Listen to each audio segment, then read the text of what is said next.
Behind every successful real estate story, there's a mentor or a coach you probably never heard about. That's been my story. I've been involved in real estate for over 27 years. I'm in a family business, and while I received a lot of coaching and mentoring growing up on how to do what my parents were doing, over the years I've been able to take my business to a higher level thanks to that coaching and mentoring, but it's left me in a bit of a spot where I don't know what to do next. I haven't seen the steps in front of me. One of the things that I've invested heavily in over the last couple of years is making sure that I do have coaches and I do have mentors. I am surrounding myself by choice with peers who are at a level that is slightly higher than mine. And that has been the huge difference that's catapulted us in the growth that we've had. To be honest, it was only 4 years ago that I'd really ever even heard of syndication. And I didn't hear about it at a syndication conference. I learned about it from a gentleman who was very familiar with syndicating capital for movies and things that Hollywood did. Because it doesn't matter if you've got Matt Damon on the set, you still can't get a loan for a movie. So the thing is,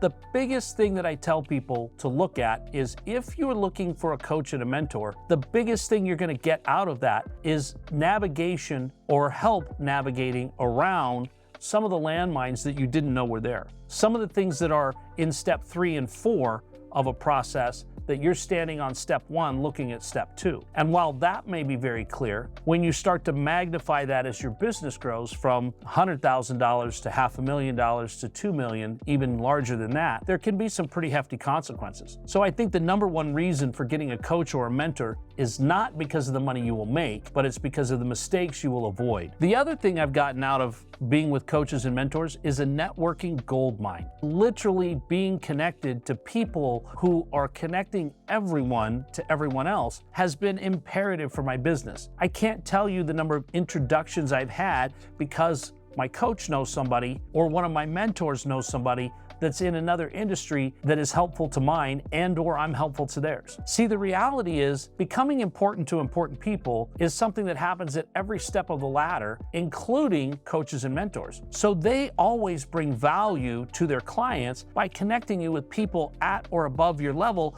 to help your growth continue even without them. At least that's the sign of a good coach and a good mentor. There's also the emotional and psychological support. And before you guys start laughing about psychological and emotional support, I gotta tell you, being an entrepreneur in the real estate game can be quite the roller coaster. 1 minute you got a deal, the next minute it's falling apart. 1 minute your financing is approved, the next minute you need to submit other documents and it may be questionable. It can be a lot, but having somebody that you can talk to that's been through this time and time again has definitely proved to be invaluable to me on my real estate journey. And lastly, there's accountability and growth. Oftentimes as entrepreneurs, we forget to remind ourselves how far we've come. We started at this point and we've grown, but now we're looking at things and we're going, man, I just haven't done what I thought I was going to get accomplished. Sometimes it takes a coach to remind you of actually where you started. But a lot of that comes from that coach's accountability or that mentor calling you on your stuff so that you can really see that you need to be accountable and you need to take each step very seriously